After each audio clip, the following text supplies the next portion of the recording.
Hey guys, it's Jesse with Craft Axe here.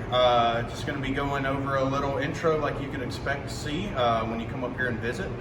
So we'll start with the safety stuff first, and we'll move on to some throwing techniques. For safety, just make sure if you're the one throwing, you're inside your nice little box here. If you're not the one throwing, make sure you're a good distance away. Usually we recommend about 3 feet. Make sure all your throws are standard, over the shoulder, forward facing throws, no trick shots, underhand, behind the back, through the legs, anything like that. We always recommend keep your fingers out of the fence at all times, just in case your neighbors over here are throwing one, you don't want to catch one of theirs. Whenever you stake an axe, we always ask that you please remove that axe before you throw another axe. Keeps the axes in better shape that way.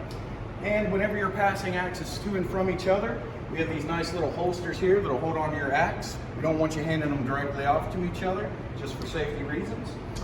So that's the safety stuff. I'll go over a couple of quick ways that I've been taught to throw, and hopefully it'll give you guys some nice pointers. So we'll start with a two-handed throw. For this one, you want to take your non-dominant hand at the very bottom of the axe handle. Dominant hand is going to go right over top of that one. For your stance, I like to recommend standing about shoulder width apart. Nice and balanced and comfortable is what you want here. You always want to make sure you bring the axe back so it's directly over your head. We don't want it over our shoulder. This is going to give us a nice straight throw and a lot more power behind it. So once you have it lined up, what I like to recommend is you want to lean back slightly, extend your arms all the way out in front of you, and I usually look to release right about when the axe head hits about eye level for me. And with a good release, you want to make sure you're keeping your wrists straight. You don't want to flick your wrists like this. What you want to happen ideally is for the axe to slide out of your hand as you follow through. So I'll attempt one of these here and see if I can give you a visual. Right. So the next one we'll go over here is just a standard one-handed throw. Very similar, just a few nuances.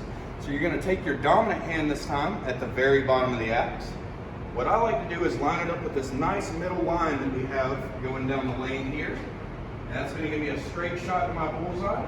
From there, I'm going to go straight over my shoulder, and then I'm going to do the same few steps. So I'm going to lean back slightly, extend my arm out all the way in front of me, and again, releasing right there at eye level with a straight wrist, just letting it slide out of my hand as I follow through, as opposed to flicking your wrist.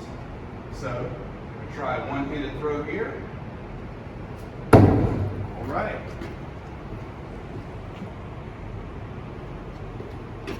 Right. So that's what you can expect here at Craft Axe. That's a standard intro.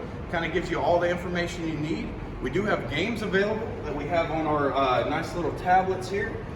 We've got 3 games that we allow you to play here. And we've also, if you want to go old school, we've got a nice dry erase board here that you can use as well. So thank you guys for tuning in. This has been kind of an intro training session for you. Again, I'm Jesse with Craft Axe, and thanks for tuning in.